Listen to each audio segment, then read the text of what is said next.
hope this works on this phone.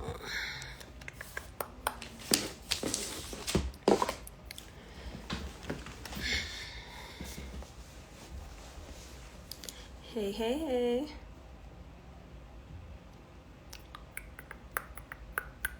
What's up, everybody? I'm excited for today. It's gonna be, hey, girl. Hi. How are you?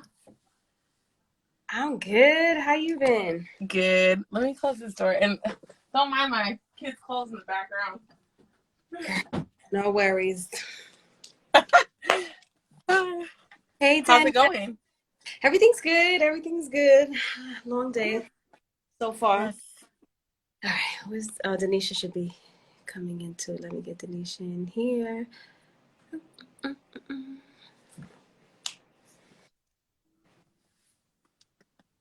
I like, you know when like one nail breaks and then the other ones you just get pissed off and you break them all off? Yeah. But that's what I did this weekend. Now I'm pissed, but whatever. Hey, girl. Hey.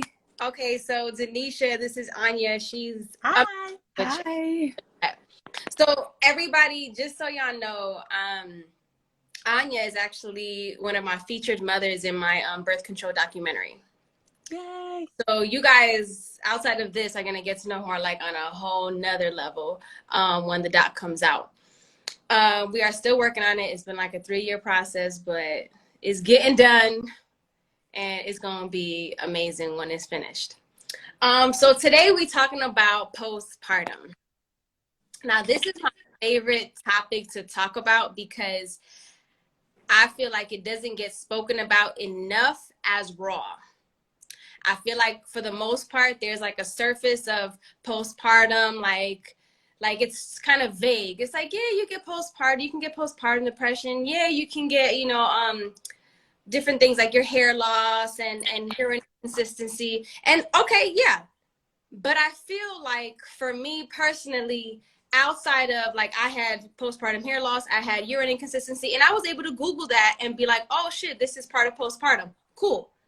But I was not able to Google what was happening to me mentally and psychologically.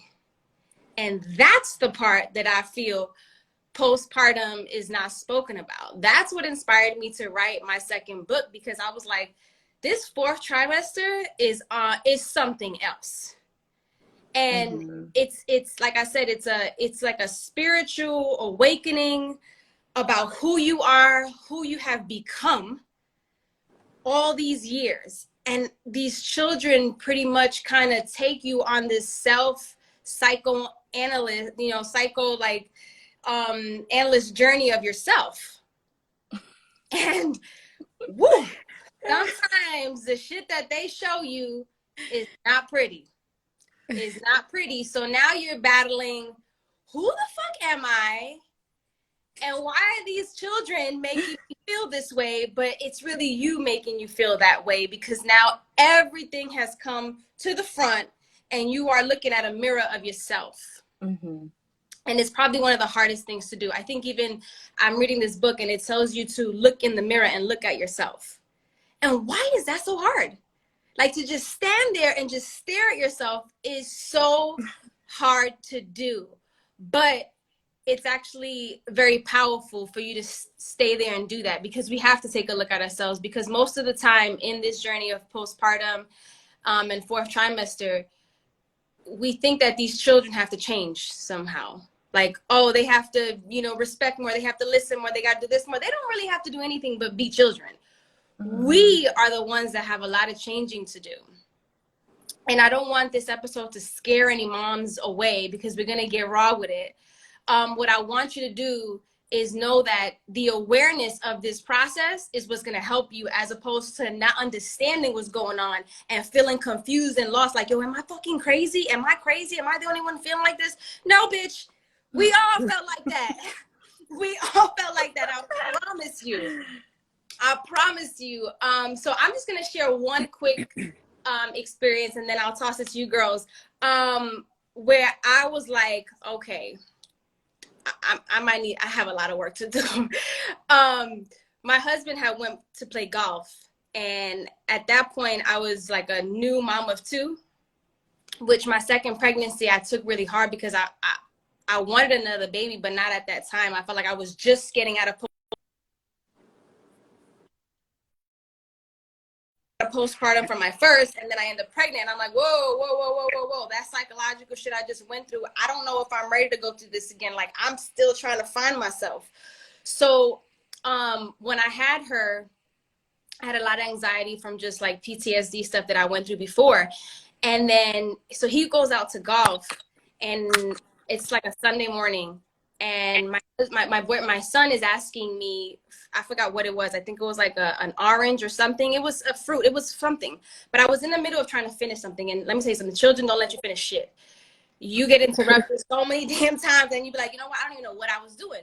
So I'm like, just wait, give me a second. Let me finish what I'm doing. And he kept asking. He was like, mommy, please. And then he started tugging at my pants. So now I'm doing this. Now I got the second baby, who's a baby, now a couple of months probably, crying hysterically because she wants me to nurse her. But I'm just trying to finish this one thing. He's pulling and she's screaming. And it was like the first time I went like psycho mom. And I was like, shut the fuck up! Shut the fuck up! And they both now started crying even more because I scared them. And I was like, so I called my husband. I'm like, I can't fucking do this. You need to come to the house right now. I can't do this. Like, I can't fucking do this. He's like, what happened? So now I run because now I feel guilt. I feel shame because I scared them, but I can't even comfort them. So now I feel even more fucking horrible. So I run to a room and I close the door on them. And they're both outside the door, banging on the door. Well, not both of them, but the girl's still crying in her chair. But my son is now banging on the room crying. And I'm just with my back like a movie on the door, just crying. Hysterical. And I was like, hold up. Children are going to be children. They're going to cry. They're going to whine. They're going to be annoying. I'm telling you, you love them to death, okay? You love them to death, but they can be some really annoying creatures. And sometimes they take you there. And, you know, I had to really come to terms with realizing that growing up, I didn't get yelled at. My parents just argued a lot. So there was so much yelling in my house. And what I started realizing is every time I would hear them cry, I was hearing myself cry. Mm-hmm. I'm not telling them, stop it, shut the fuck up. I'm telling my parents, stop it, shut the fuck up, stop it. Stop. I'm telling them because the cries it's like it took me back to me hearing myself cry and me begging for this attention that I wanted. And it's like, they're just going at it, not even caring. And then I was like, wait a minute. I got a lot of work to do because now things are coming back to me that I forgot that I went through as a child. And they took me back there. So now I'm reacting the way I did as a child.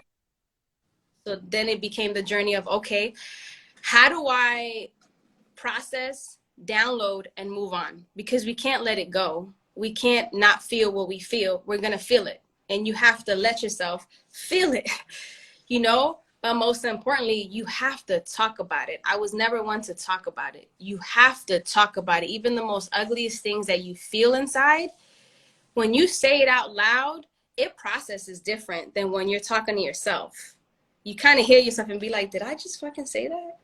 You know what I mean? But yeah, so that's been my journey. And it's been so many awakenings through all my children that they have given me. But the psychology of myself and what environment I was raised in and the aggressiveness of it, I started to see that I was taking on my children. And it was the guilt of that affected my postpartum more. But it was also something that I had to now heal from and grow from because I don't want to bring that to my children. I don't want to be that mom. I don't want to be in that family where they're just hearing all this yelling every single time. Like, I don't want to do that anymore, you know? So there's been different steps we've taken, but yeah, that's so far what I got for y'all. So yeah. You can go. I want to give you a chance. Well, I was just laughing when you said that you snapped and was like, shut the fuck up, because I do that often, but for different reasons, because it's funny, like, for me, when I'm trying to focus, I need silence, and I have 3 kids, a 4-year-old, a 3 month old, so it's obviously never silent in my house. And I always try the approach like, oh, mommy's doing something, just give me a second. But a good friend of mine pointed out that children at that age don't have a concept of time. So even if I said, give me a second, or give me 1 minute, or give me 5 minutes, a 4-year-old doesn't know what that is. A 3-year-old definitely doesn't know what that is. And the 19-month-old doesn't give a fuck about anything. So, but the thing is, it's like, we're dealing with real life stuff. So like, maybe I'm in the middle of trying to pay something that has to get paid like at a certain time, or like I'm trying to fulfill a deadline, or I'm a doula and a student midwife. So maybe I'm dealing with clients that literally need my attention right then and there. So if I'm hearing a lot of noise while I'm trying to focus, I will snap, and I curse a lot. So shut the fuck up is a lot. It's said a lot. But for me, my hardest child and what I'm dealing with postpartum is exactly what you said, is you start seeing yourself as a child in your kids. Like, my 4-year-old is me times 10. And anytime I'm disciplining her or parenting her and she ends up crying, it's almost like 3 people are there. She's there. Me as the current mom is there. And then me as this like outer body spirit, if you will, if you're a visual person, is literally watching the whole thing. And that third spirit version of myself is like empathizing with her in the moment and literally hurting in the moment, because I'm like, oh my God, that was me as a child crying. And then I'm seeing myself and I'm like, oh my God, I sound like my mom. And then the actual physical me is already on a roll though. I'm already in it. I'm like autopilot, disciplining her, yelling at her. And even though I'm processing it, it's too late. I can't slow down. I can't stop. It's already done. The damage is done. She's crying. She's hurt. Like the other day I was yelling at her in the car because she had ran into the street. And if anybody has multiple kids, you know that the oldest one is leader and the youngest kids follow. And my 19-month-old runs after her. And I'm like, I snap. So I live in a predominantly white neighborhood. So I try not to act crazy in the streets.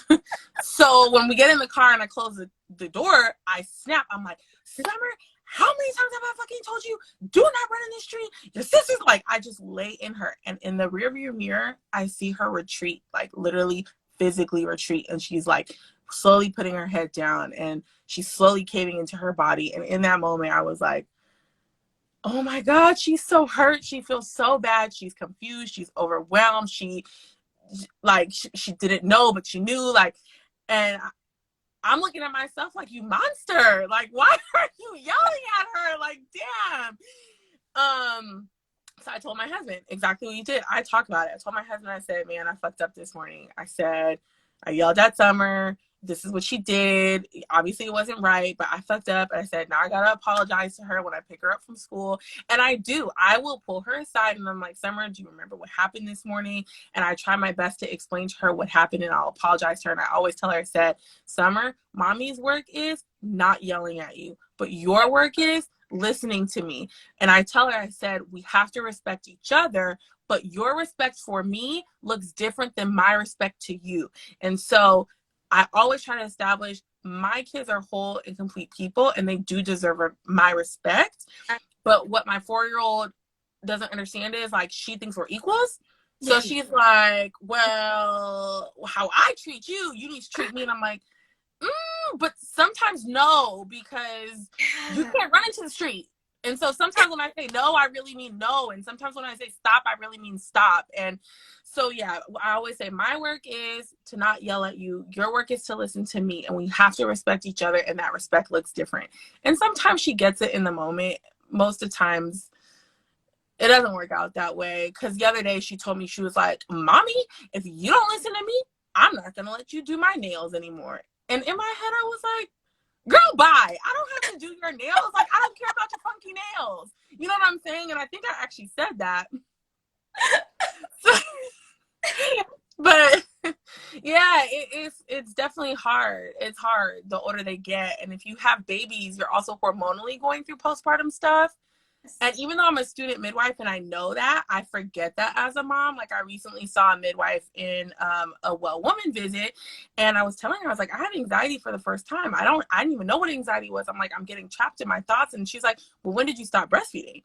I was like, oh, I stopped breastfeeding in January. She's like, oh, yeah, that's normal. That's actually normal. When you stop breastfeeding, like cold turkey stop breastfeeding, your hormonal shifts and changes and dips can actually cause what's called like you can get anxiety after you stop breastfeeding. Like, it's just a hormonal thing that happens. And I was like, oh, word, because I definitely was going to tell my husband to take me to the hospital because that's how bad it was. Like, I was really trapped in my thoughts. And she was like, don't worry. The longer you get from stopping your breastfeeding, your hormones will stabilize and it should kind of subside. And sure enough, it did. Like, I don't really get trapped in my thoughts anymore. I don't really have those anxiety attacks. Sometimes I do if it's triggered, but it's crazy. Like, when you have multiple kids, it's just layered postpartum experiences. Like, oh, you're trying to heal your inner child and you're dealing with hormonal psychological effects, and you just feel like, I think I'm crazy. people think postpartum is like, you know, like the first 6 months or like the first year. It's like, not when you have multiple. Always. And it can last a little while. It can last, Yeah, because you lose yourself in your children trying to be the best parent. yeah. But then you lose yourself, like literally. So now you're trying to find yourself while still trying to be a good parent. But back to me, girl, because I don't know where she went. Yeah. Experiences for me where I kind of received a little bit of awakening. One of the things was with Enzo. Like, I felt this sort of responsibility just fall on me one day to the next, where it was like, oh my God, this is a whole human being I'm responsible for this person. And all of those things started like falling into me, like, okay, you have to do this, you have to do that, you have to change this, you have to change that, you have to do, and it was like, and I was like, oh my God, like, how am I gonna deal with all of this? And in that moment, like, it was at the hospital, like, I just started crying and I couldn't stop crying for like, it was like 20 minutes of crying. And like, my husband and the nurse were like, what's wrong with you? Like, can you talk? Like, well, I couldn't say anything. I was just processing the whole experience that I just had and all these feelings that were just overwhelming me at the moment. And I couldn't even express them because I didn't even know what they were. And when I was like, I started receiving like flashbacks of everything that I had lived and the responsibility of having to change all of that, because something told me that this person was now going to look to me for example. And when I realized that, I was like, oh my God, like, I have so many things I've never felt so late in my life.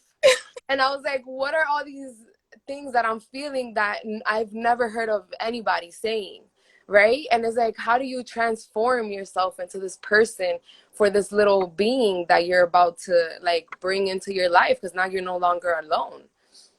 And it was like that feeling of just being overwhelmed, right? And then, you know, when you're together with the baby, you don't feel those things. But the second the baby's doing something or with someone else, it was like, at least for me, I started to like just sit in those feelings, and then I'm quick. I'd be like, okay, what's the issue? How do we fix it? All right, let's get it together. And so, you know, I would work on all those things. And then I realized, like, we don't have conversations. We don't have conversations of like, even with our partners, of what our expectations are, of how we're feeling, and how our experience just went, like what I felt maybe that person could have helped me better in, maybe something that I could have done differently to help myself. Like, all those conversations, I was like, why didn't I know? I would have spoken about those things, because I'm the type of person that likes to just have things clear and like, okay, this is this and then this and then that, you know? So it was like everything just caught me off guard. And even though I was able to like kind of catch myself and be like, okay, wait, hold on, stop everything, analyze everything, and now let's start again. Like I'm okay with those things, but a lot of people aren't. A lot of moms aren't. So they just continue in these cycles that don't help us. And so when we don't have these conversations of what are just natural things that happen to us, so we can just know that it's just like a rut, that we're not broken, that we don't need to be fixed, that we just need to get to know ourselves, and that way transmit that into our children and get to know our children individually as well, so that we can do this whole thing, you know. Like that's my awakening the most was when I was like, oh my God, I'm responsible for this person. That means now I really have to be responsible for myself. No more BS, because if he's depending on me, who the hell am I depending on, you know? And it's like nobody had any of the answers that I was looking for. It was just the same, like, okay, you can go here or here or there. And I'm like, whoa, but there's like nowhere else. And it's like, okay, then I'm going to kind of try to create something here because these are weird to me, you know, but that's just me. So it's like the more we talk about it, we can open up this world of like healing and like new perspectives into the like other fellow moms, and then we can build this community. Yes. I just want to add too, I think these conversations are also so important because it's not only moms who need to watch this, but dads need to watch this. Because one thing that I remember my husband, I was playing back footage of my documentary, and a lot of moms are sharing experiences. And I will never forget when he was watching it, he was like, they all sound like you. And it was like, yeah. You know what I mean? So it was like, wait, it's not just me and him, you know, having our journey and him seeing me go through this. Like, wait a minute, a lot of women are going through this. And I remember he was so like, I don't think this is normal is what he said, but he didn't mean it like postpartum is not normal. He means that there has been a shift in maybe how we were in our ancestral ways that didn't have this pressure on us that we have now, that has turned us into these women that don't know how to find themselves or lose themselves. You know what I mean? Like it's so weird because a lot changes after, you know, there's not only, like I said, the physical postpartum changes, right? And now you got to figure out, oh, my body is completely different. I'm weak now. I'm not as strong. I don't feel the same. My skin don't feel the same. And then, like I said, you go through the psychological process, but then you also have other shifts which is in your marriage, you know, because to be quite honest, and I'm sure a lot of mothers can relate to this, when you are breastfeeding all day and a baby is on you all day, you don't want to be touched at night. You don't want like you be like, I don't want nobody on me. Nobody. That's how you feel. And it's nothing personal against your husband. It doesn't mean that you don't love him. It doesn't mean that you don't want them. It's just that there's a shift happening as a mother, but there's also a shift happening as a father where he's going through his own changes, because sometimes the father can feel like I'm not even important anymore, you know, because we sometimes forget about them because we're so focused on, no, the baby, no, the baby, no, the baby, no, the baby. So then comes the pressure in the postpartum is of juggling. I got to be still a good wife.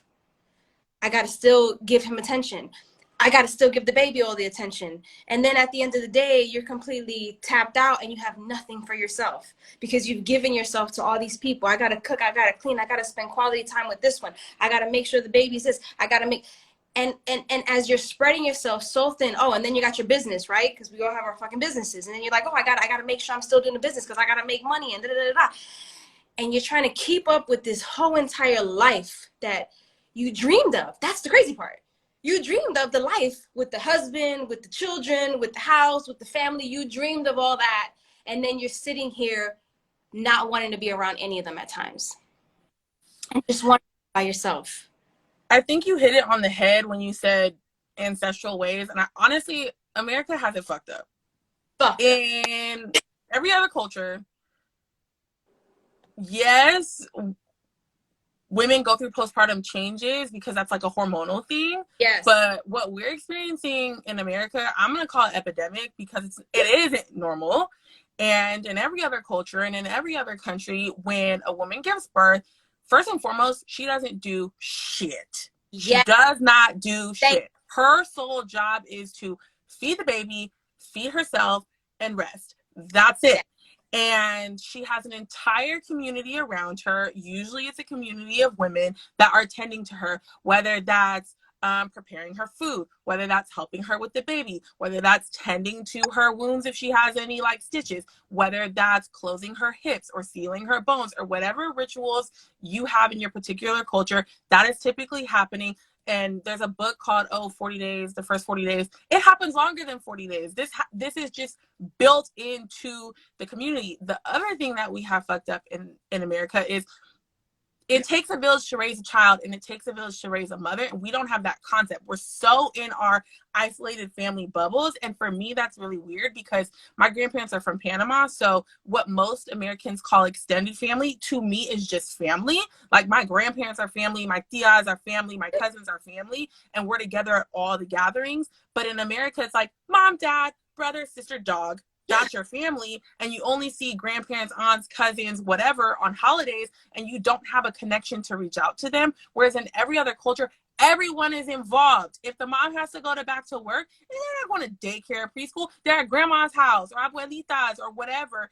And, you know, there's a whole community. If your kids are on the street and they're walking home from school, Becky Sue, neighbor, can say something to them or bring them in and give them lunch or a glass of water or make sure that they're safe, and everybody's communicating. So motherhood, parenthood isn't this overwhelming burden because we're all doing it together, and all the kids are getting raised together, and all the moms are getting raised together, and all the dads are getting raised together. And we just don't have that in America. And the other component that we have fucked up is we're also goddamn judgmental. Like, oh, I'm gentle parenting. Oh my God, you pop your kid. And oh, this, like, wow, we're all just trying to figure it out, and nobody knows the right way, and every child is different. So your child might respond to gentle parenting, but my Summer, who is 4 years old, she needs a little bit of both because she is extremely intelligent, and she will manipulate your ass if you try to gentle parent her. So every child needs something different. There's not one right approach. And I feel like the judgment leaves us all feeling like we're fucking up our kids daily. Like, I feel like I'm troubleshooting daily. I'm like, okay, that didn't work. Tomorrow I'm going to try something different. Oh, shoot, that didn't work. I'm going to try something different. Oh, God, but this video says don't do that. This video says do this instead. So let me try that. And then your kids are confused. Yeah, like, you're not being consistent. Are you going to talk to me? Are you going to gentle parent me? Are you going to pop me? Are you going to take things away? Am I going to go on timeout? Like, woman, get it together. Because I don't know what you're doing. Like, I swear every day I'm like, I'm gonna do better today. I'm gonna do even when they wake up, I'll be like, we gonna do better. Right? No yelling, right?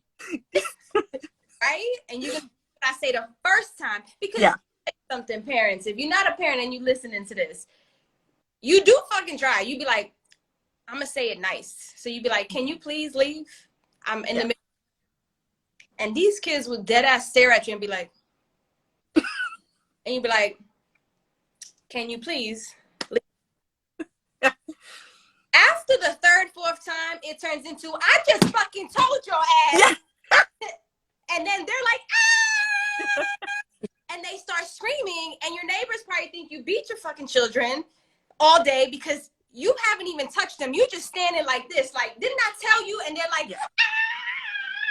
And you're like, I didn't even do nothing to you. I didn't even do it. Don't even say, because I threaten with the belt, but I don't hit with the belt all the time unless it was necessary.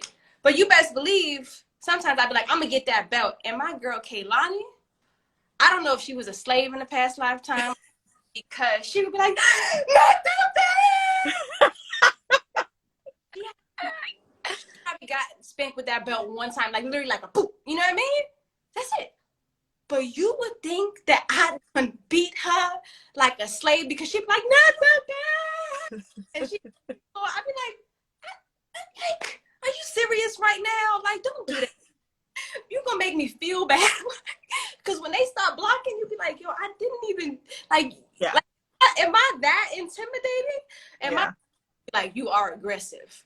He's like, you very aggressive sometimes. I'm like, I know, but that's like the fifth time. Because the first time I wasn't aggressive. But, you know, it's this thing also, like, I come from, you know, East New York, Brooklyn. Like, I come from the hood, basically, you know, and we are aggressive creatures, you know. And what sometimes I have to realize is like, okay, he's not trying to disrespect me or do these things. He's being a child and they're going to test you and do these things, but it's not the same as somebody in the street that you tell them, yo, move, and they're just looking at you. It's not the same, but somehow our brain is reacting the same way. You know, and you're like, yo, I can't do that. And like you, I talk to my son all the time. I always be like, yo, I'm sorry. Trying. I am trying. I said, I know I have work to do. I said, but let's work together, please. Like, Please. please. I get tired of saying it again and again and again. And like I said, you know, I'm doing, you know, we're all doing so many important things. And when they break like my concentration, I lose it. Because I need to get in the zone. You know what I mean? I need to get in my zone just to finish it. But when you get interrupted 5 times, you lose your motivation on whatever you were doing. Yeah, at that point, forget it. I'm not even going to do anything. Just forget it. Just forget it. You know what I mean? You don't want to deal with it. But another thing I want to bring up, too, about the postpartum, and I talk about, you know, all this shit in my book, is you start to realize different things about your parents and what they may have been going through at the time. And you kind of feel sympathy for them because you're like, damn, I know you were going through this and you were raising me and my brother and all these things were going on in your world, you know? So if I was going through it, I know you were going through it. And like, I know a lot of our parents had us or, you know, your sibling young. Like, I know my mom, she her first baby was at 15 and that baby died an hour after she was born. So that was my older sister. Now, when I think about that, now as a mother is where it all pieces together. And I was like, she lost a baby, her first baby at 15 years old. I had my first at 30 something years old and I'm losing my mind. I can imagine a loss and having to deal with that postpartum at that time in the you know, that was like the late 70s, early 80s. And I think honestly, because there was the village, but at that time, I feel like that village was already brainwashed. So you had the grandmother already with a certain mental, you know what I mean? Like, no, you better do this, you better do that. Like, my grandmother forced her to marry my dad just because she got pregnant, but that's how it was back in those days. So, you know, you still have a kind of brainwashed conditioning that's still not our ancestral ways when you're in that generation of your parents' parents. And when I look back, I feel like I don't think my mom knew how to process and download what she was going through after that loss. And I honestly feel that after that, I don't think she was able to even be the parent that she might have wanted to be to me and my brother, or me per se, because I think me and her had more of a friction. But when I think about it, she lost a daughter. She lost a girl. I'm a girl. She's had conflict with her mother. There's a chain here that has trauma in it. You know what I mean? And I'm kind of her reminder of that. And I think that postpartum for what she went through, I think is what kind of messed her up. Because some people don't come back from it. Some people, you know, some people even lose their lives from it, you know, and that's the serious part when you have to really, I'll share really quickly. I just recently got through this, but I had a great business that I wanted for so long of my own, because I knew it was a profitable business and it was just something I was doing for so many years. But I didn't realize was after having 3 children, that business was affecting my mental state. So not only am I dealing with postpartum, I'm dealing with the pressure of this business that I want to keep up for the children, right? Until I realized that this was taking a toll on me when I'm driving and I'm literally looking in the highway and saying, what if I just put this car and drive over this highway right now and end it all? When those thoughts go through your head, now, other people, you can seek help. I don't want anybody to just hold on to that. You know what I mean? I was able to find my way through that and get over that dark place by opening up to my husband. And I let him know, I'm like, I'm not okay. And I know I'm not okay because I can't sit in a room when they cry. I run out the house. And when I run out the house or I go for a drive, I have the most horrible thoughts in my head because I feel like I love you too, Danielle. I feel like I'm not getting this right because every day I'm gonna do better. I'm gonna do better, and then you fuck up and you fuck up and you fuck up. But then you know what? You start to realize that life is a paradox. It just fucking is. You're gonna have your highs. You're gonna have your lows. You're gonna have your in betweens. It's what parenthood is about. But I don't want any mom in here to think that they're not good enough, that they've lost their mind. No, you have a whole human being, a whole being that depends on you for everything. So there is the subconscious pressure of, I gotta make sure they eat. I gotta make sure they're healthy. We're in a pandemic. Oh my God, and they need social skills, but they can't be around kids. But then they like, what the? It's so many things every time, and it's normal to feel overwhelmed. It may not be normal, but it's common for women to feel the way I felt of saying, what if I just end all this? It's something that you feel, but like I said, like if you're able to talk to your partner, talk to your friends. I know my girls, when I had the darkest times where they're sitting there hysterical crying and I can't stop them and I just can't even handle them properly and I run out the house, I'll sit there and call my best friend and I'll be like, yo, what do I do? And she's like, nothing. You just sit in that car and take a deep breath and center yourself and you wait till they're asleep and you go back in that house and you go rest. That's it. Like, you don't have to, we think we have to fit. No, we just have to take a moment sometimes. We just can go for a walk real quick. Take a breather. Like, don't feel guilty of walking away from them. I'm not saying you have to do that every time because we also have to face our shit and deal with it. But sometimes in the beginning, as you're getting to the point of trying to maneuver with this parenthood, it's okay to take a step back real quick and process your thoughts. And also talking to your other mom friends, they're going to make you feel so normal where that crazy feeling starts to go away. Yeah. There was a couple of things that you mentioned that were like resonated so well. But one of the things is like we look at our parents and then we realize that we also pick up a lot of the things that they've done before that might have not been correct, but was the only thing you knew. So you do what you know until you know better, and then you do that. So it's like, it's also about becoming aware. The more aware that you become of your actions, the more that you can put them to a stop and then kind of change your direction and try something different without it being like psycho, like, oh my God, I'm bipolar now, doing all these things. No, there's also ways that we can cope ourselves, like you said, by communicating, expressing that verbally outside and being honest with what is already in your mind and speaking that out. Is like you're saying that to your body, like, yo, this is what you're doing. Yeah. You're saying that to your spirit, like, this is what you're doing.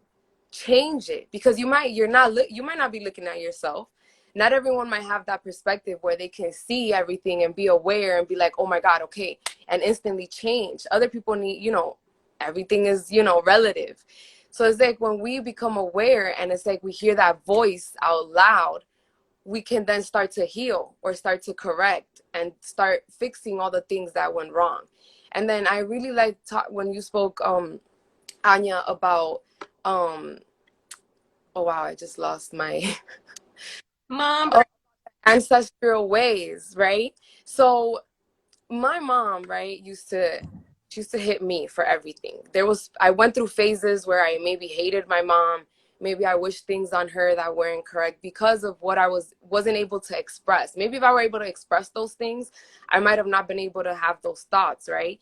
But I come from a family that's just very, and I don't think they know. I don't think they're aware, but they're very spiritual and grounded. So it's like I don't have crazy roaming thoughts, which is like a blessing to me because I do hear and I can empathize with other moms because I think about my mom, right? When these things were happening to me, they were overwhelming. I couldn't express, I couldn't say, so it was a lot. And when I started reflecting on them, like you said, as a parent now, it's like you do a whole turnaround, and you start envisioning the different perspectives of these people that have been raising you and just trying to do the best. Because let's be honest, what parent, I mean, there might be a few there, but what parent is actually wishing wrong on their children? No. It's very, very rare, you know? So when we start to really analyze these things, we'd be like, okay, why did they do those things? Let's think about that. Okay, if I think about my mom hitting me, if I put in perspective everything my mom went through, I'm lucky she didn't throw us off a bridge the whole time. A lot of moms, as a lot of moms are very willing and capable of doing, drowning their kids in the tub, and then that's it. It's over with. It's done. And that's the easy way out. But my mom didn't take the easy way out. And even if that meant I got a little bit of the sacrifice on the side, being the older child, my spirit was built for that journey. And so I'm blessed to say that I don't go beyond, like, I always brought myself back, like, well, at least this didn't happen to you. At least that didn't happen to you. So I started practicing these things, because I was like, why is my soul so resilient? Like, how can I just forgive and move on and just accept and change? And like, how can I do these things so quickly?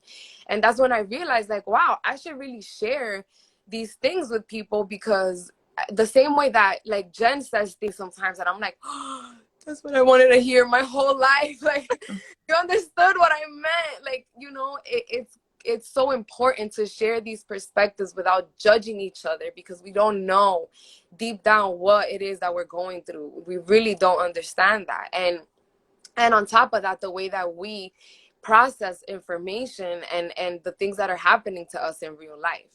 So it's like this community of like expressing ourselves is just one of the most important ways, I think, that we can start bettering ourselves as parents and as individuals, women that are coming into like our femininity and all our this like balancing and making sure that we're aligned, because it's needed, because we're pointing out, trying to get people to help us, and it's like we first have to help ourselves in order to help each other. That's the only way.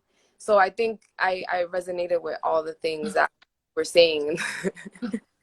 Well, I had just like a revelation as you both were talking. Specifically, I started on it when you brought up like reflecting on how our parents raised us, because my mom was a single mom, but she also works in the entertainment industry. So she works like 16-hour days, 18-hour days, whatever. And like most of our parents, you know, you get popped, you get whooped. Sometimes you borderline get your ass beat. And I'm not a single mom. And there's a lot of times where I'm having my breakdowns and I'm like, damn, you're so like low-key, you're fucking spoiled. Like, you're having a whole meltdown and breakdown with your 3 kids, and you have a whole ass husband right here to help you. Like, you actually can just go take a drive and not leave your kids alone. You actually can just sit in the bathroom. You actually can just have a mom break. Like, damn, bitch, get it together, you know? And so I'll reflect, and I'm not saying it's right, but I totally understand why my mom, you know, would have moments where she would snap and just go in on my ass. Because it's like, how do you raise a child on your own, work a 16-hour day, and still deal with a smart-ass mouth child? But as I'm like processing that while you were talking, I realized part of why we snap, I think, and we're so hard on ourselves and we're so hard on our kids, is we think that we actually have to do all these things to make them into these people. But the reality is our children were born whole and complete. They are who they are. They are who they are. No, you are, it doesn't matter what you do or what you don't do. Your child is going to be who they are, because I realized there's nothing my mom could have done or not done that would have impacted who I am today. I was born this way. I already had my purpose, my journey, my mission. This is who I was meant to be. And so I think if we can remember that, I hope I can remember this, because this will take a lot of pressure off of us. it will make it actually easier to parent, because now if you realize it's actually not your job to make your child into something, they already are that. Now your only job is to actually clothe them, feed them, love them, keep them safe. And if those are your only jobs, you really actually should not be like yelling and losing your shit, because it's like, what do you have to lose? What is at stake? Nothing. They're not going to lose who they're supposed to be. Their purpose isn't going to all of a sudden fucking go anywhere. They're going to get to the destination. You just need to make sure that they're safe and loved on their journey. Yes. And I probably won't remember this tomorrow. I guarantee you by 7:30 a.m. I'm going to cuss somebody out. But maybe somebody listening this will help them. And maybe I'll reflect on that myself at some point. No, I get it. It's so true. Because you know what, too? I feel like, I think the more we keep doing that, though, we're also kind of closing them in. Mm-hmm. They're not as comfortable sharing and speaking up, because we've gotten to this, where every time something is like, no, and it's like, how do you have this question of, how do you have that thin line of parenting where you let them be who they are, but you still keep them safe? Because it's really, really, really hard. You know what I mean? Because, like, I'm gonna share a quick funny story, but it's also was like, I kind of felt bad with the fact that he lied about this. So with this lying thing also, I don't know if it's just my, but this. No, my 4-year-old lies. Like, and you'd be like, yeah. So they were playing in the backyard, and the backyard is my window to my bedroom. So they're playing, they're chilling, they're all good. At one point, they must have called us. I don't know. Me and my husband were just in another world, I guess. But I didn't hear them. But at one point, I hear, "Mommy, mommy." I'm like, damn. So I go to the window, and I see shit in the backyard floor. Just doodle balls with underwear and my son's pants. And I'm like, what in the fuck? Shit spread on the floor of the backyard. I'm like, oh my God. Oh my God. I run down the stairs and I see my son by the door with just a shirt with shit on it, shit on his foot. He's naked. And I'm like,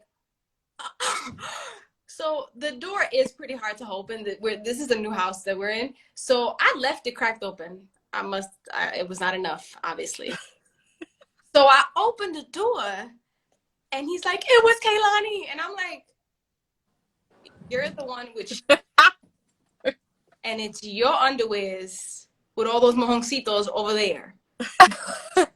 And you're gonna lie and then hit Kaylani by the swing. Tristan did poo-poo in the backyard.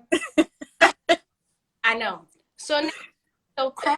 I'm like, Tristan, chill out. Like, you're not in trouble. He's like, oh, it was Kaylani. He's still lying. So I started kind of go back because I'm like, damn, did he think he would get in trouble for this? Like, what did I do to this kid? You know what I mean? Like, I'm not gonna hit you. There was an accident, dude. But maybe my aggressive nature in just other little things of snapping, you know what I mean? Is having him now think that he can't. I don't understand the line nowadays. Girl, yeah. That would have, like, be afraid to tell me, like, yo, I did poo-poo by accident. You know what I mean? So we got him cleaned and all that, but I just felt so bad that he really was so scared. And I was like, yo, you ain't got nothing to be scared of, Tristan. It was an accident. I'm like, but bruh, your lying is terrible. Like, that was because you were the only one with no underwear shit all over. Like, how you really gonna say Kaylani? Like, bro, if you're gonna lie, don't play yourself like that. Like, just don't do that. You know what I mean? But it just even though, don't get me wrong, kids can be super dramatic over shit that, because you didn't even do nothing to them sometimes, and they'll be screaming, and you're like, I just said wait. I just said wait. That's all I said, and they're like, ah. But you know, there's certain situations that I have noticed that they'll be afraid, you know what I mean? Oh, my kids will do the same. They'd be afraid to be honest, and I have to ask myself, it's my fault. Yes, you feel guilty. You be like, yo, is it my fault that you're lying? You know, and my husband will be like, it's a phase. They'll go through that. Don't worry about it. You know what I mean? Like, I love my husband for that because he keeps this house balanced, honestly, because he has a lot of patience. Ooh. Patience that I admire so much, because I'd be like, how you just sit there? You know what I mean? Like, by the second, I'd be like, yo, stop. Like, you know what I mean? Like, he'd be like, yo, chill, babe, chill. You know? And I'm like, but they could remember Sonic. They could remember the video game, but they can't remember what I say. So that's why I be feeling played. I'd be like, nah, I feel like they're playing me because everything else, they never forget. But somehow, whatever we say, after 2 seconds, it's forgotten. You be like, don't run. And they just still running. And you're like, I just said don't run. They're like, what? Yeah. Like, yo, you know, and then they bang their head, they get hurt. And then, you know, other parents will probably think you're horrible, but I'll be the one, I'd be like, that's what you get. Oh, yeah. That's what you get. Yeah. And it's parents, people who are not parents will sit there and probably hear this and all this, and they're like, oh my God, these moms, you know? Let me tell you something. Before you're a parent, you can say all this shit that you gonna be, you gonna do, and how you gonna parent. Yeah, when you have them, everything goes out the damn window. Okay? Yeah, that's what you get. Because, you know, like, unless they're alive and still good, you know, I make sure that, are you good? Well, that's what you get. Like, no, and I don't want to hear it. You know what I mean? And maybe it's wrong that I'm not like, oh, you, but it's like, nah. If I told your behind the 10 times, don't do that, and now you coming here with a knot here, you better sit with that knot and ice in your bed and don't bother me. Because I do that. You know what I mean? And one other thing I want to bring up that, you know, I know I would see sometimes in comments, you know, you just see comments of people going in parenting pages, and it always be the ones without kids that have the most opinions. And there's this thing where there's a judgmental thing if you don't want to be around your children, or you don't want your children to touch you or hug you or stuff like that. But I know for me personally, there are times I don't want to be touched. I don't want to hold my baby. I don't want, and that doesn't mean that I don't love them. I do love them. But children are on you 20. This is a 24/7 nonstop job, you know, and sometimes in order for you to process your day, you don't want to be holding nobody. You don't want nobody on you. You want to just have your brain alone with your own voice, your own thoughts, you know. Children are very demanding, you know. We talked about this before, like they be wanting to eat every second, and then you're sitting there like, yo, somebody would think I don't feed you. Like, y'all doing too much. Like, you know what I mean? You ate. Here comes one of them. Like, that break is necessary, and you should never feel guilty about that. I was going through this and I felt weird. I thought it was something wrong with me. Yeah, it's not nothing wrong with you. It's nothing wrong with you at all. We all feel that way because parenting is overwhelming. It can be very overwhelming at times, you know. Like you said, we're not. Unfortunately, we're not in the position where we have the village, where we have all these people to go through. You know, we're navigating this shit by ourselves. So the truth of the matter is that we're gonna all have to come together as mothers, as women, as expecting mothers, and literally write these books, have these conversations, have these type of shows, so that we build our own community, so we can shift this postpartum period where you don't feel alone. You don't feel like you're going crazy. You know what I mean? If you are, you probably are for a second. You're going to be all right. You know what I mean? Like, you're going to lose it real fucking quick. It's cool. You're like, and it sometimes your frustration too, I know for me, it would be like, I'm sitting there, you know, peeing on myself every damn second. And especially if I yell at them, the pressure of the yelling, I twinkle, now I'm more pissed. And I'm like, and you going to make me pee on myself? And I'm walking upstairs, taking off my pants, you know what I mean? And then my daughter be like, what happened? Nothing. I remember one time my husband like looks at her and she's like, mommy peed on herself. Like, yo, just shut up.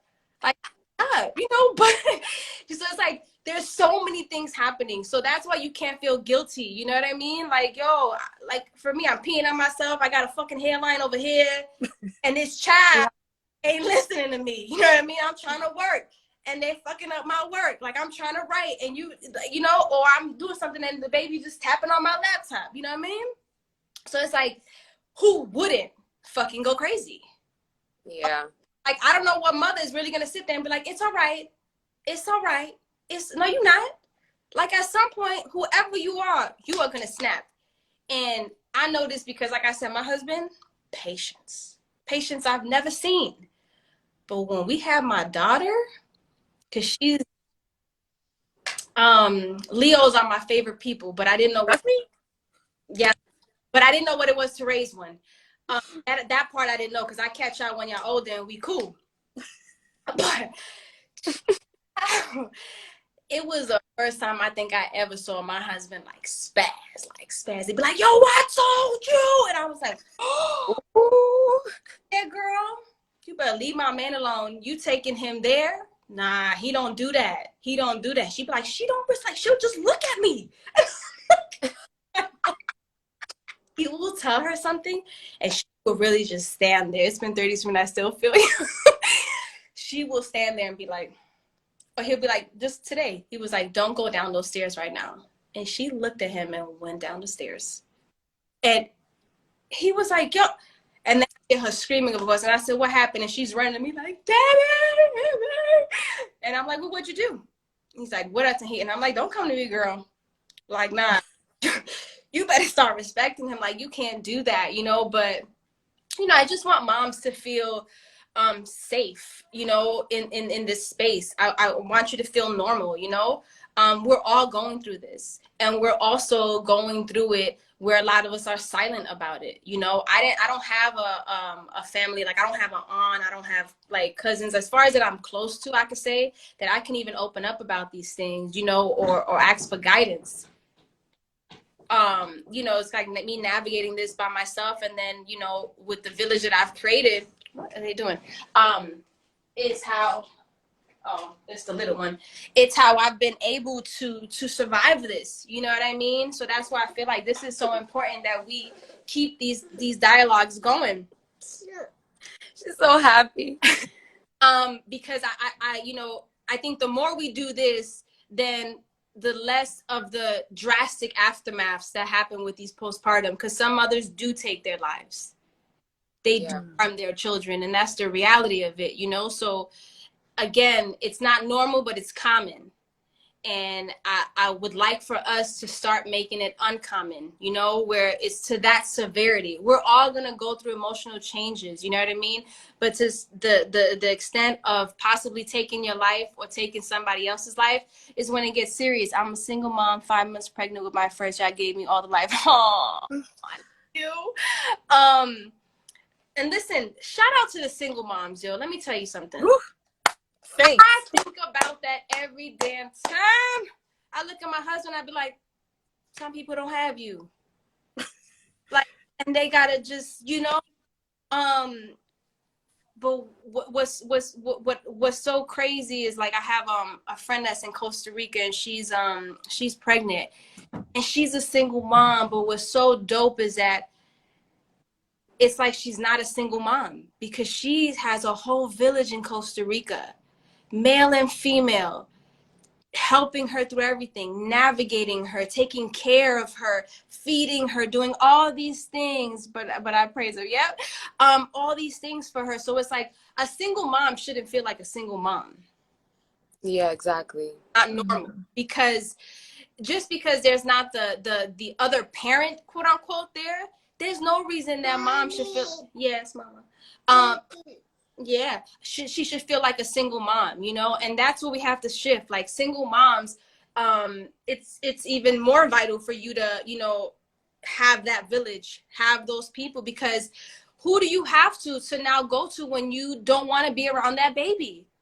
When you want to take a moment and go outside and you can't because you got to sit with that baby, you know? So that's like locking yourself in a bathroom or something like that, or in a room while your baby's crying. Like, you know, those are situations where something really bad can happen because you can black out, you know? So it's like, we got to really, you know, understand that what we do with these children and what we do with ourselves is going to be the future.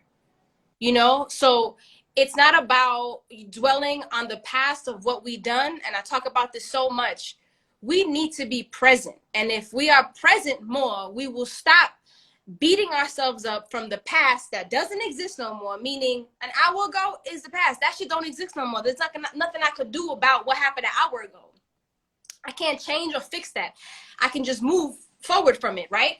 And then even the future doesn't exist either. It's an illusion. It's an illusion. So we can't sit here and dwell on the wrong things we did in the past and then our hope for the future of who we want to be, you know, because we're going to be those people if we are it in the now. That's the only way we're going to turn into those people. If we keep, you know, we have to keep repetition. You know how when you work, things you do organically and naturally, right? Because you've done them so many times that you're kind of programmed to do it. Well, we got to do the same when it comes to our mental state, our health, all these things. We got to continuously feed and nurture that brain of letting us know you are okay. You are, you know what I mean? This is parenting. You know what I mean? This is parenting. Yes, sometimes you're going to say, F them kids. You still love them. You still love them. You know what I mean? That doesn't make you a bad parent, and it doesn't mean that you're going to do something to harm your children. You know what I mean? We are all facing, especially now with the pandemic, we're facing a time where we also have, like, some people never been around their children that much. And then they had the pandemic and they had to be around their children 24/7.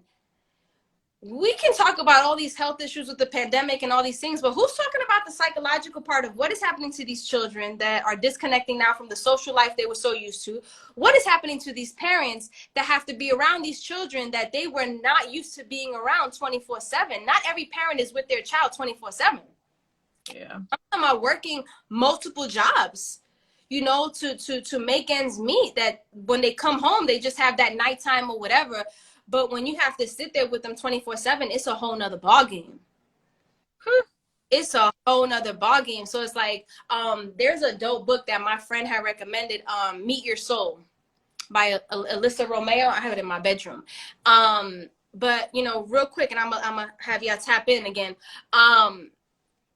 What it's been making me do and I love about it, it's that, you know, everybody has different beliefs. As a single mother, when COVID happened, ooh, I swear to God, I don't know how I did it. Girl, honey, I smoke all the time, but I was smoking more. So we'll have an episode on that too. Don't worry, moms. So the book, you know, I talk about things like, if you believe in a certain religion and a certain practice and all stuff, by all means, translate it, what I'm saying, to how it works for you.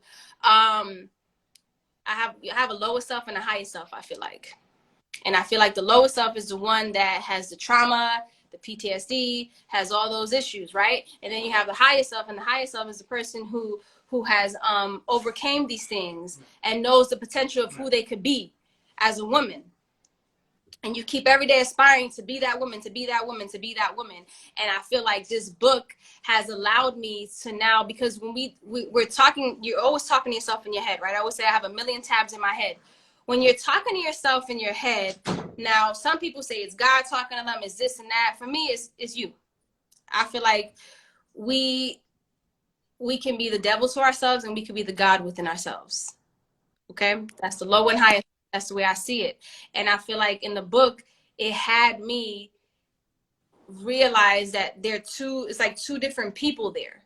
And it's like, who do I want to nurture more? You know? Now I want to nurture my higher self. I want to nurture the God in me. I want to nurture that part in me, because I know that part comes with extreme breakthroughs as a person that I'm going to now transform into my children, because I want them to know who they are from jump. You know what I mean? Know who they are, be able to process and download their feelings, you know what I mean? Be comfortable in their own skin, unapologetically. So in this, it's basically like, now when I'm having these conversations with myself, I'm switching up the dialogue. So it's as if, like, when this lower self comes in, I'm like, bitch, back up. Ain't nobody talking to you. You not here no more. We ain't cool no more. I don't fuck with you no more. And I'm going to stick with her because she good to me. You know what I mean? And she guides me in the right direction. You have always steered me in the wrong direction. And there was a night that I was sleeping and I couldn't sleep. I kept waking up with this urge to meditate. I was like, oh my God, I can't sleep. So then I was like, let me see if there's a clip in the office. Maybe I could smoke and like get some sleep. And when I come into the office, I had this urge to grab the book. I grabbed the book. It's like 2 something in the morning. And I start reading the book at 2 in the fucking morning. Like 2:30 in the morning around there. And I'm reading the book. And it so happened that the page that I'm reading is telling me to speak to her and for her to let me know that she is here. And she hears me. And I closed that book and I just went into a deep meditation. As I'm in this meditation, I feel a heaviness in my head, like just a pressure. And then I feel this tingling all over my body. But for the first time, I'm not afraid of what is happening. I'm really like sitting in it to the point where I feel as if my spirit leaves my body and I'm watching everything. And then I can hear everything. I start to hear everything outside. Like if my senses just kind of heightened real quick. And then at one point I hear, open your eyes. And when I open my eyes, I swear to you, I'm not in my body. Because I'm looking around the room, but it's like I had different eyes and everything was like really standing out to me. Like, you know, when you stare at something for so long and it kind of bulges out and creates this other image, it was like something like that was happening. And I was like, yo, but I'm still in it. Now I'm thinking I'm like in my awake state, but I actually wasn't, because I'm within that, doing that, hearing all these noises. And then all I kept saying is, I feel you. I see you. I feel you. I see you. I feel you. I see you. You're here. You're here. And then I wait. It's like I opened my eyes again. And then I was like back in my body and I was like, what the fuck just happened? And I was like, I can go to bed now. And I went to bed, and I went to bed so peacefully. But it was like this moment I had where I was like, yo, the more I nurture the God in me, the more I'm aware and the more I'm looking at my children with a different set of eyes, where I'm taking myself out of my body and looking at them. Because the body is the one that's affected with all these extra stuff. Remember, we're in this physical body, but this body, this is not us. There's a soul inside of there. And it has so much to give you that then the universe, God, whatever you believe in, will respond to that and bring you these things. So, you know, I think that it's a great book, but in whatever way, even if you want to go to the Bible and tap into that, you know what I mean? At the end of the day, my point is to tap into your higher self. There's that higher self in you. And you know what that is? You know, that instinct you have, that gut you have, that intuition you have, that's her. That's her, he, whatever you want to call it, guiding you every time. Now, when we choose to ignore that, that's where the guilt comes in, because we'll be like, I knew that though. I knew I shouldn't have done that. I knew I shouldn't have said that, you know? So we have to start really like separating these people that are inside of us, because that's what it is. You have like all these different people inside of us. We got to separate these people to filter them, to realize who doesn't belong there. The same way you do in your life, that you have to let go of certain people and friends and this and that because you've outgrown them. There are people inside of you that you have created that you have outgrown. So you have to let those people go.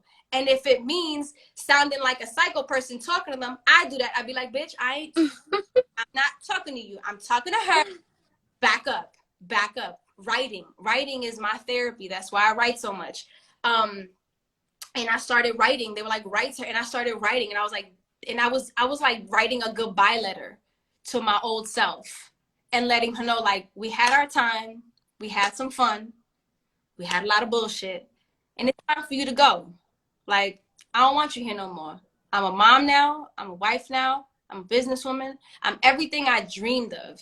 And I'll be damned if I'm not living this life enjoying it. You know what I mean? Yeah, I'm going to work. Like, I had to let go of that other business because of how it was affecting my mental state. And when I did that, I became so free, because now It's not about money.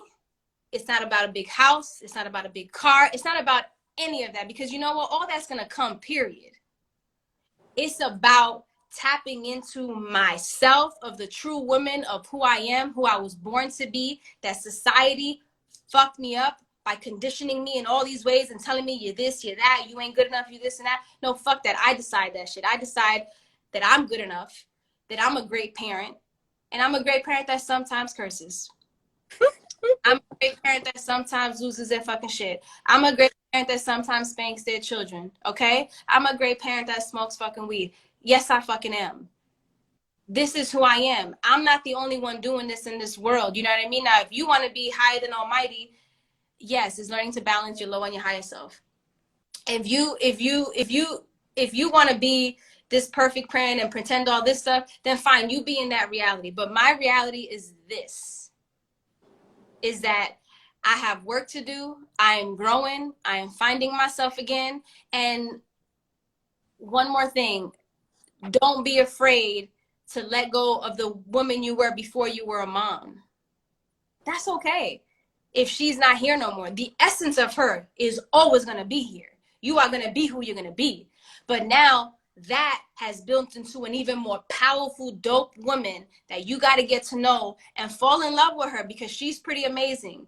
She's working. She's feeding these children. And at the end of the day, your children may be sometimes scared of you, all that. But I know for me, with my children, I'm sure with you too, my children show me so much love that I never even had when I was a child. They hug me so much. They say, I love you, mommy, so much. I didn't have that growing up. So I'm doing something right. You know, when other people meet my children and the way they respond to my children, even sometimes they be like, they are so good. I'm like, really? I said, well, they don't do that with me. You know what I mean? Like, but you realize, like, you know what? I am doing a good job, you know? And we got to remember that. And let your child find the child in you. Because that person is so free and doesn't give a fuck. These children don't give a fuck. Like, you got to be that free too, of judgment, of this, of that. You know what I mean? Like, you got to be free of that. The same way a child is so free and careless and their imagination runs wild, let us take in that imagination and that freedom from your children. Because your children are here to teach you something. They're here to teach you something. You're not here to teach them nothing but, like she said, feed them, clothe them, nurture them, keep them safe, and nurture them of being who they are authentically. That's all we have to do. The rest of that is going to come. It's going to come. You know what I mean? But take from them the lessons that they're going to give you. And those biggest lessons, I'm going to say, is the imagination and freedom. And the not giving a fuck. They are great at zero fucks, man. Like, They are. Be like that too, you know?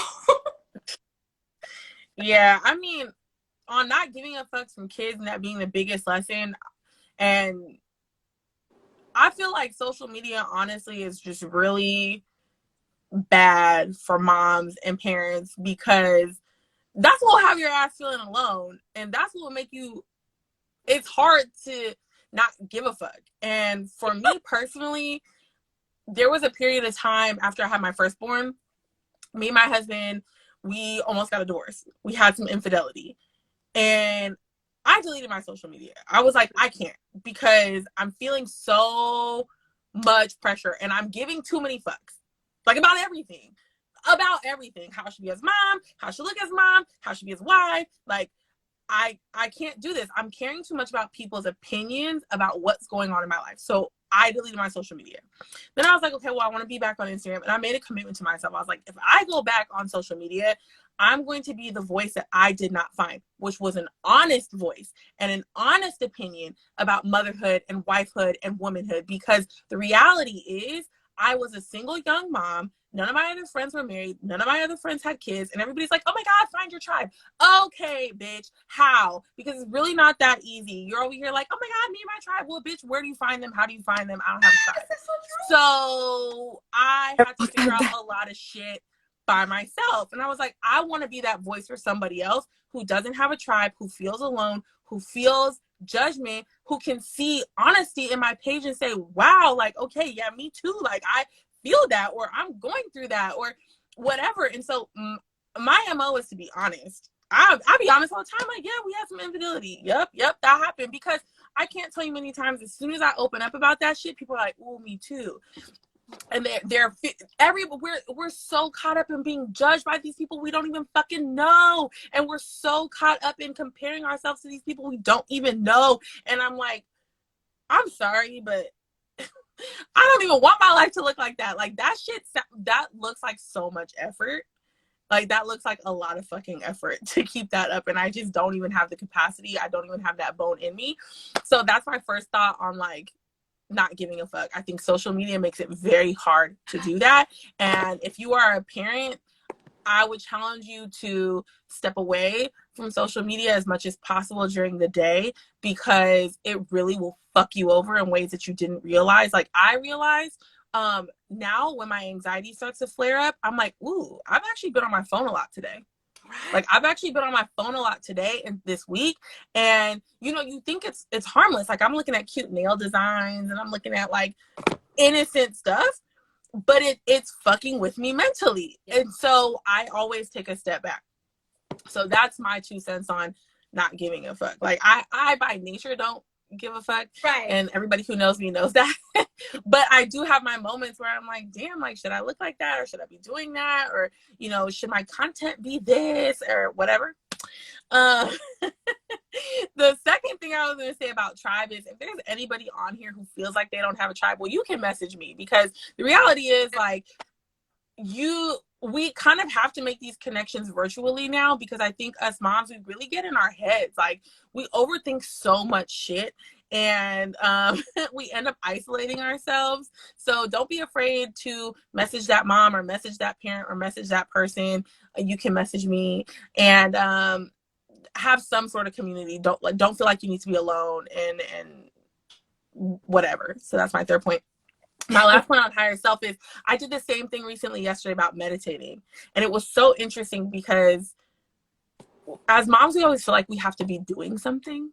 And that's also very American. Like, we're always like, oh, I have to be productive. I have to be doing something. Like, I have a to-do list. And we always feel like if we're not doing something, then, like, that's equal to our worth. Yep. So yesterday I was sitting on the couch and I was like, wow, like, I really have nothing to do. And I felt antsy, and I started feeling triggered, and I started feeling like my anxiety flare up, and I was like, feeling lost, and I was feeling out of control, because I was like, oh my God, well, I have nothing to do, so I am nothing, and, like, going down this deep spiral. And I was like, just meditate, just sit here and meditate. So I was like, okay. So first I just kind of started like this with my eyes closed, and then I started to actually relax into it. And like you said, my body started tingling, and I started feeling this energy. And you know what was really trippy about it? At first I was scared, and then I relaxed into it, and I was like, wow, this is an energy that I used to feel all the time. This is my power. This is my power. And I lost that. I lost that because I got lost in motherhood. And I have been so busy, so going from the time I gave birth to my first daughter, that I haven't even connected with my power. I haven't even connected with my energy. I don't even know what my own fucking energy feels like in my body. And when I do feel it trying to come out, I put bad labels on it, and I freak out about it. And I'm like, no, I'm going to embrace this. Like, damn, I'm powerful as shit. This is like, I'm dope. Like, this is great. This is a great feeling. And I was like, all that we have is the now. Focus on the present. Breathe. And I started feeling all this tension in my body. And I was like, you are stressed and tensed out about what, bitch? You are sitting at home. Your kids are not here. You ain't got shit to do. Like, that's a dream. Go fucking take a nap. Like, a nap. Go shower. Go masturbate. Go do something. Like, stop trying to create a to-do list. Yeah. There's nothing to do, and that's okay. Like, stop trying to make yourself productive.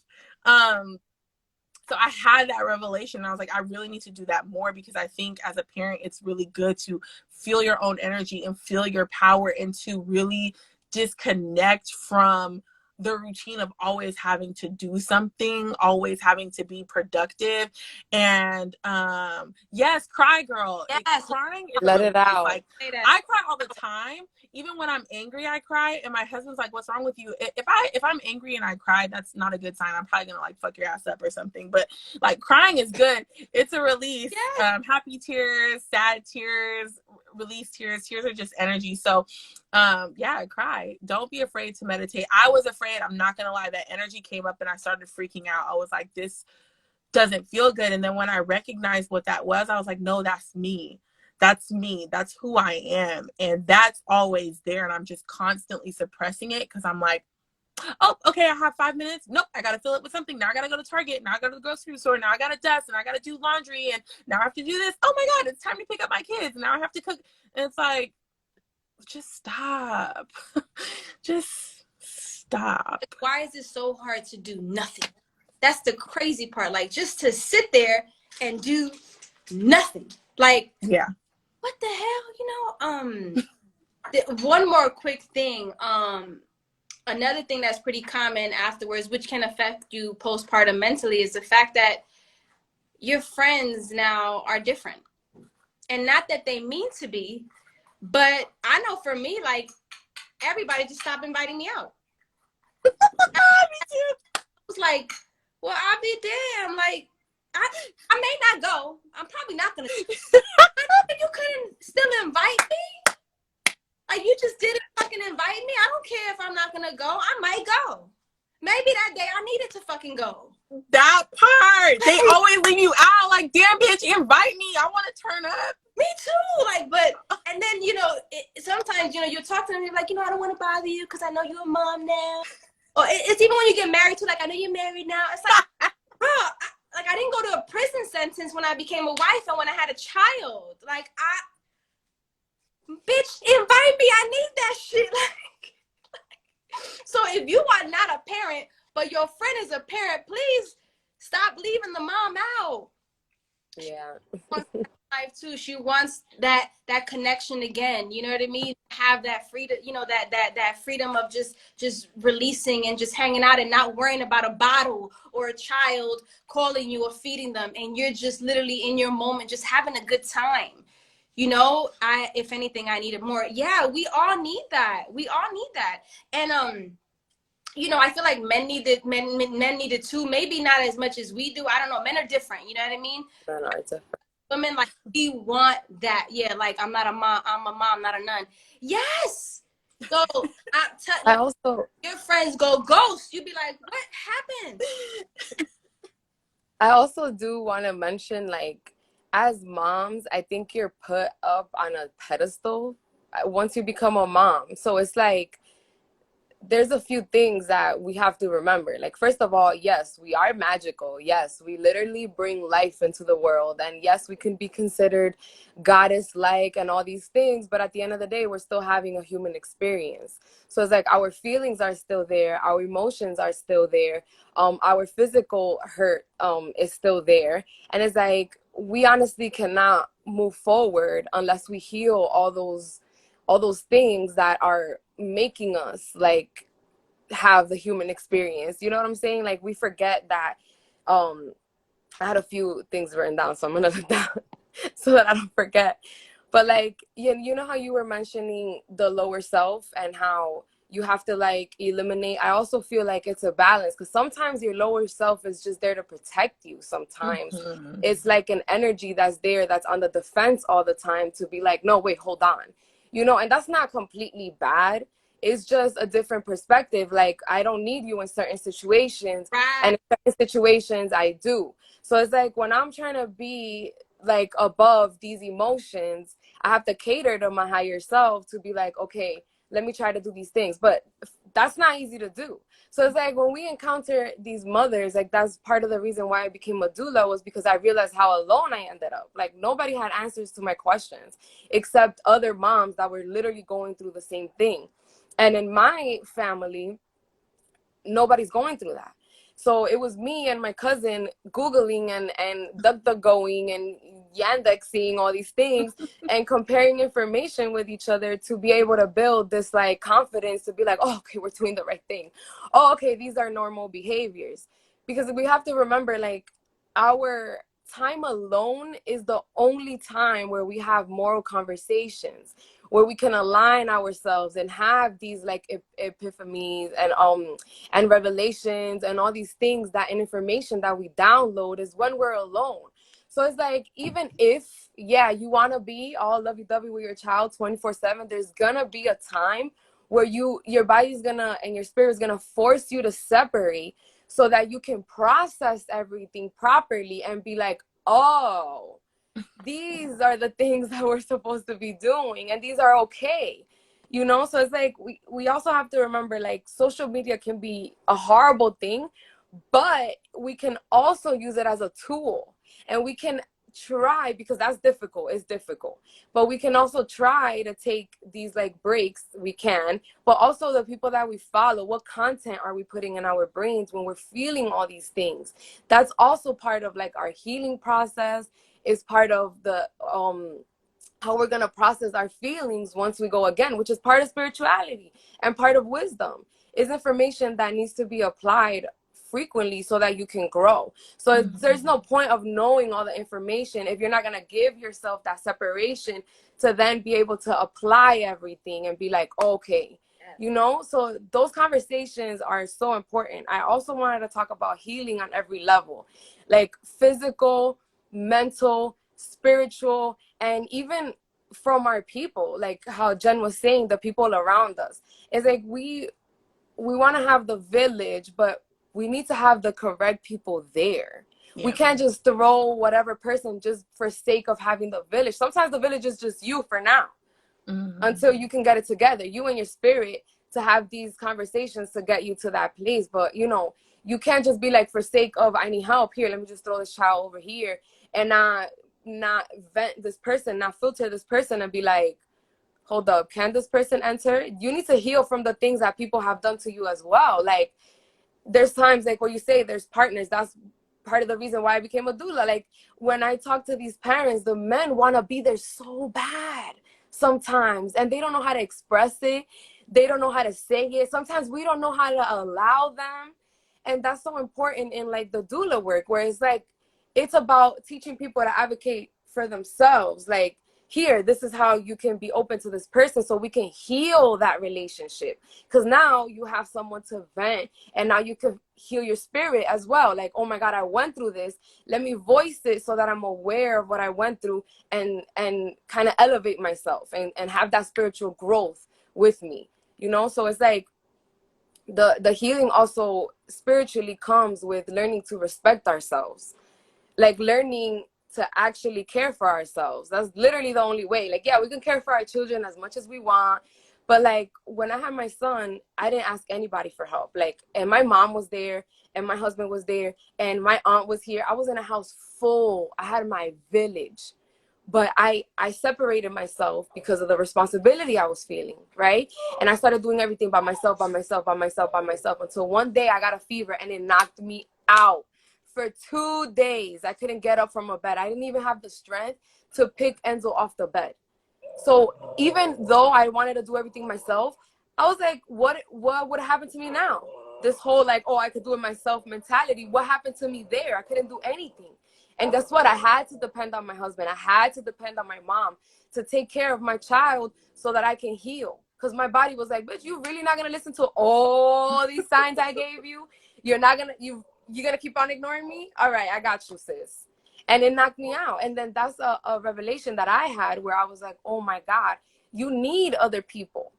You need them, but you also need to, it's like the balance. It's all about the balance, all of it, about weighing your options and changing with what we need. Because a lot of people don't realize all those things our parents did, all the things that we do, is surviving. It's survival. So all I really suggest to moms is thinking of your goals, what you see yourself as. Who do you see yourself as? You're not just a mom, you're a mother. You're a woman, you're a mother, and you're all the other things, yes, but it's not just those things, it's the balance of all of them. And sometimes you need to switch up on your role, and that's okay too. And it's all about that perspective on like, okay, I can grow here, I can change here, and I don't have to be mad at myself because that's all I knew at the moment. And now I know better. Thank God for knowing better. And I feel like that's everything that I had to say. Yeah, and our bodies will knock us out like that. Yeah. And I always, anytime that happens, I give thanks to my body, because we do try to have this superwoman like mentality and try to take it all on. And if you're not connected spiritually, I think it's hard for you to recognize those signs. But if you are, it's really easy for you to realize like, oh, okay, your body does everything for a purpose. Like if you're in pain, your body's trying to communicate to you. If you have a fever, you don't want to put your fever out because your fever actually is serving a purpose. It's trying to kill an infection or whatever. So in your case, like you said, like, bitch, you really not gonna listen to me? Okay, well, fuck it. Like, I'm gonna give you no choice. You are going to have to lay in this bed. And when you have enough energy and strength to actually do what you need to do, then you can get up. And it's like, well, damn. It's like it's such a rude awakening. And I always experience that. I'm like, oh God, I let it get to this point again, and I really like can't move. This is bad. So yeah.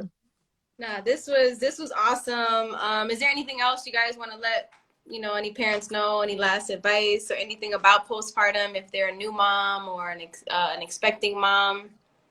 I speak for the father side, because so my husband basically does this, but like for dads, creating a fitness community, but not just physical fitness, mental fitness, because I think we both agree that the hardest thing about new dads is not actually the newborn, it's actually dealing with their partner, so their girlfriend or their wife, because just like we don't have all the tools, a lot of our husbands or boyfriends or partners, whatever in the back you label them as, they don't have the tools to deal with a woman going through postpartum. They either A, didn't have present fathers. They either B, had a father who didn't know what he was fucking doing either, or they either C, didn't have a father at all.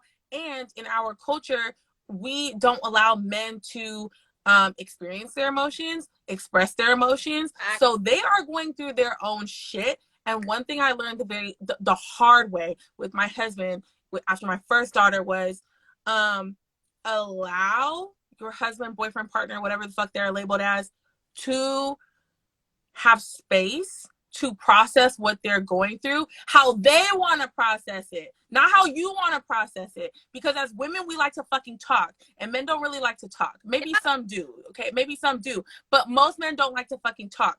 So allow them to process what they're going through on their own. Don't force them to fucking talk to you if they don't want to fucking talk to you. Let them do it how they want to do it. And then the second thing I want to say is allow them to be a father the way they're going to parent, because how you parent your kids is not how your father is going to parent your kids, and you will fuck up your relationship by trying to micromanage the father and tell him how to parent his children. And the moment you allow that father to parent the way he wants to parent, and I'm not saying not be aligned on the foundational things, like for sure be aligned on the foundational things, like how you want to discipline your children and so forth. I really just mean, like, as moms, we want all the shit picked up off the floor. We're going to give them a very balanced meal. We're not going to let them have too much screen time. Whereas dad, it's going to be fun. They're going to eat pizza and chips and cookies, and shit's going to be all over the place. And they may be running around naked, but guess what? Did they have fun? Were they loved? Are they safe? Okay, then. So fuck the dirty house.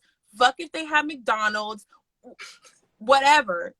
Don't try to parent your spouse as well. That's my biggest advice. You both are going through postpartum. You both are stepping into your roles as parents. You both are experiencing this together. You both have to support each other, and what you need is not what he needs, and give yourself some grace. Yes. Yeah. Awesome. I'll just say one last thing. You're gonna be okay. Like, I promise you, you're gonna be okay. It may not feel like it. It may feel like you're lost in this twilight zone of a world. You're gonna be okay. I do want to say, if you have any like you're lost on how to start your village, you can always hire a doula if you're pregnant. And that can help you because that person is there to advocate yourself. Do filter for this person and make sure that they align with what, you know, making sure that your beliefs are being respected and that they're advocating for exactly what you want, because that's the role of a doula. And then you can start from there. Usually doulas, I know that I have a little bit of a community of people that I can communicate with. And I don't offer like the doula services, like, oh my God, to everybody, but I started doing it for that. So you will get information out of me for free. If you hit me up, like I will just literally share information with you and tell you. So I know that always don't hesitate to hit up that mom that you see, because we're all human. We're all very compassionate, most of us, you know, not all of us, but you can tell by the people, the way we post or what we say. And if those things align with you, don't hesitate to do that, because by the time you realize that you have a whole community of people and now you've figured out and you found yourself and now you can move on in life, you know. And you hesitated for a long time just because you were a little intimidated by someone else's lifestyle, not remembering that we're all human at the end of the day. So also, Esmeralda gem is somewhere in there. Click on it. We have sage and crystals to help align us. I saw her write some over there, and I wasn't able to say hi. But yeah, that's, I think, most of the things. Express yourself. I have moms that have literally just called me just to tell me how their birth went. And I don't know, for some reason at the beginning, I didn't understand why moms did that. And then it just all fell one day, and I was like, oh my God, like I went back in time and I realized that that's what I did. Like I shared with all my cousins, but they didn't ask me, but I did it anyways. You know what I'm saying? So it's like these women asked me, so I felt like it was like a different exchange. But it's like, no, I did that exchange. I wasn't aware that I was doing that, but I was healing myself through my expression. So I suggest that for every mom. Talk about your birth, whether it was traumatic or whether it was amazing. Also, don't feel weird to say that your birth was amazing or that it was the best thing that happened to you, because sometimes we hold those things back to not kind of shade anybody else's story. Yeah. Listen, motherhood, birth, all that, it's a once in a lifetime experience. It's different for everybody, although we have our similar things that we're going to. You know, so like you said, you know, you wanna show magic that you felt this, you know what I mean? Everything, the good, the bad, the ugly, you just want to share it, you know what I mean? Because it's a different experience. There's no handbook to parenting. There's no rules. I don't care how many people could write things on this is how you discipline this. You're gonna fucking do it how you gonna do it. You know what I'm saying? But we always want to talk about these things. We want to talk about the great birth experiences. We all want to talk about the traumatic birth experiences. We want to talk about when our kids made us laugh. We want to talk about when our kids made us cry. This is all the stuff we have to do in Sacramento. Oh, I'm in the LA area. I'm in Palmdale. The Sacramento's up there. I know some in the Bay. Yeah. Yeah, if you want to do birth work also, Anya is a student midwife. Yeah, message me. I know a few Black midwives in the Bay Area. My husband's from Oakland, and I used to live in the Bay Area. So there's only 2% Black midwives, and there's only like 10 or 13 in California anyway. So there's not that many, but I'm trying to be They're one. there. They're there. I'm trying. There. We're getting there. And we're gonna get there. The revolution is happening. We are the revolution. That's the way I feel. Yep. We moms are especially a key part of the revolution. Yeah. Which Amen. Bernice was talking to me about that she's gonna join the live that we're gonna have in the future. Oh, yeah. But she's talking about that also, how moms, this is the moment. This is the moment where we have to express, because mothers are the ones that carry the most information. We know all the things that other moms are going through. Sorry guys, it's just a different community out here. This is the community that, like you said, we're learning not to judge. We're learning to be open to each other. We're learning to help each other advocate for ourselves and share information.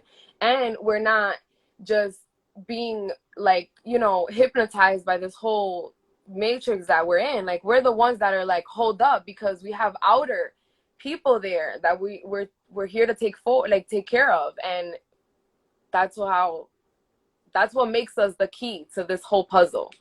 It's Yep. now more important than Just any other. you're magical, you're powerful, and you're crazy at the same time. You know what I mean?